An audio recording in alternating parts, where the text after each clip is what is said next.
सबसे पहली खबर बीजेपी के राष्ट्रीय अध्यक्ष जेपी नड्डा की, जिनके द्वारा पंचकुला में रोड शो किया गया। इस रोड शो के दौरान उनके साथ हरियाणा के सीएम मनोहर लाल भी मौजूद रहे।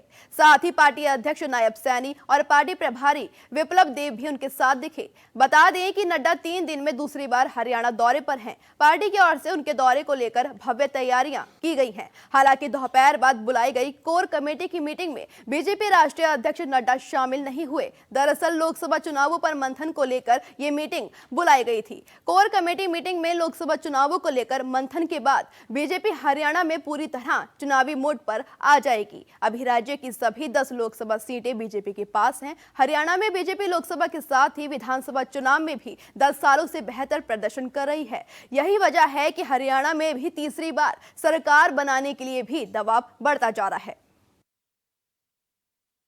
प्रधानमंत्री किसान सम्मान निधि, प्रधानमंत्री किसान मानधन योजना, कभी किसान ने सोचा था कि उसको पेंशन लगेगी? आज 3,000 की पेंशन लग रही है 60 साल की उम्र के बाद। हमारे छोटे व्यापारी, खुदरे व्यापारी, उनको प्रधानमंत्री श्रम मानधन योजना के तहत 3,000 रुपए की उनको भी पेंशन लगने वाली है, 3,000 रुपीज की। सॉइल हेल्थ कार्ड, 22 करोड़ लोगों को सॉइल हेल्थ कार्ड दे दिया गया। हर दृष्टि से विकास के लिए जो जो कार्यक्रम हो सकते हैं उसको करने का प्रयास किया गया। उज्ज्वला योजना, अब उज्ज्वला योजना उठाइए।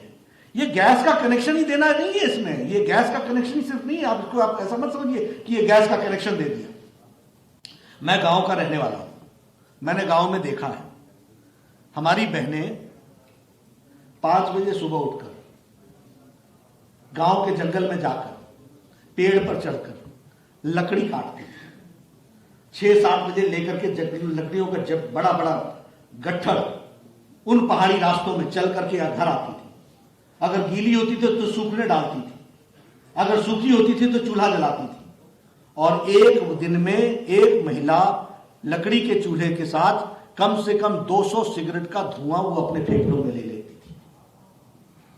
जो काम उसको 3 घंटे लगते थे, 2 घंटे लगते थे, अब वो काम 5 मिनट में होता है और उनके फेफड़े भी सुरक्षित होते हैं। इसको हमको समझना चाहिए।